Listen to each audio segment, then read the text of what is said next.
battle against Pellinore. So Arthur raised an army to reclaim his kingdom and bring peace to Britain. At first they were a rabble, and the rebel lord of the great council were powerful.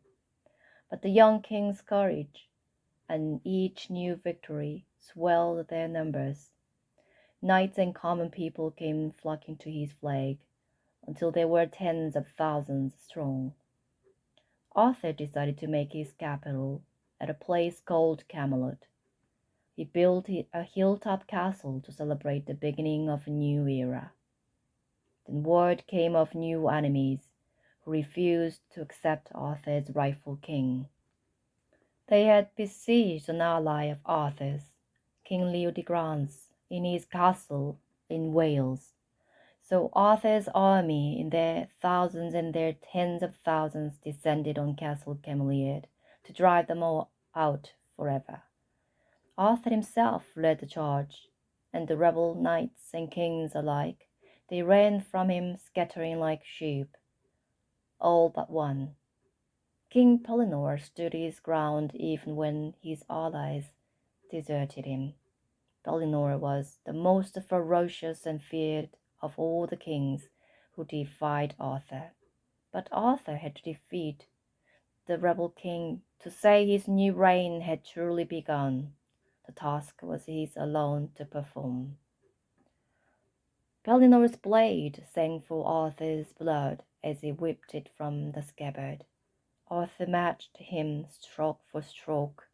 Hard steel clashed against the hard steel. The sparks showered down. Suddenly Arthur felt the strength drain from him, and he fell to his knees. With one last despairing lunge, he thrust at Pellinore. To his horror, the blade simply shattered. Pellinore lifted his sword to finish him off. Arthur was assured he could hear the sound of wild, cackling laughter nearby. But Pellinore's blade never fell. Instead, the king toppled to the ground with a crash. The laughter became a shriek of fury. There was a sudden rush of wind, and it ceased. "Did I not say I would be there if you needed me?" said Merlin, emerging from the shadows. Arthur closed his eyes in relief. "I felt so weak, and laughter." It was Morgana Le Fay, gone now, though she will be back, I'm sure. Merlin helped Arthur mount his horse. Then together they rode back to Camelot. It was not long before Arthur was recovered from Pellinore's blows, and yet he was not happy. "Merlin," he said, "the sword I pulled from the stone was shattered by Morgana Le Fay. Will my kingdom shatter?" "There was no magic in that sword, Arthur. It served its purpose. The time has come for you to wield another sword. Tomorrow we will seek it out." But when Arthur woke the next morning, it was to the sound of a harp being played. Arthur saw the harpist through the open door of a nearby room. A girl so beautiful, he felt his heart leap with the joy of simply looking at her. Honey-colored hair fell across her face.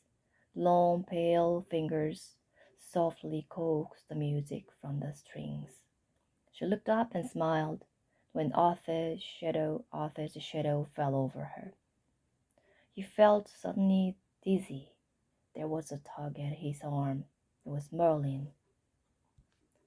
"King Leodegrance's daughter, Guinevere," he said. "But how beautiful!" Arthur murmured. As Merlin led him out of the castle into the morning, they set off down an ancient track.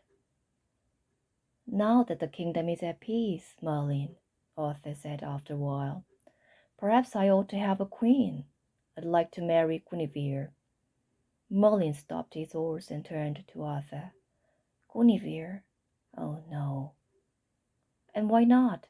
King Leodegrance is an ally, and she is most beautiful." "The future will depend on your choice, Arthur. I can only warn you. I must not reveal your destiny." destiny, but you threaten Camelot and your own life with Guinevere as queen. How could Guinevere possibly be dangerous? But the wizard would say no more, and Arthur knew he loved Guinevere and no one else.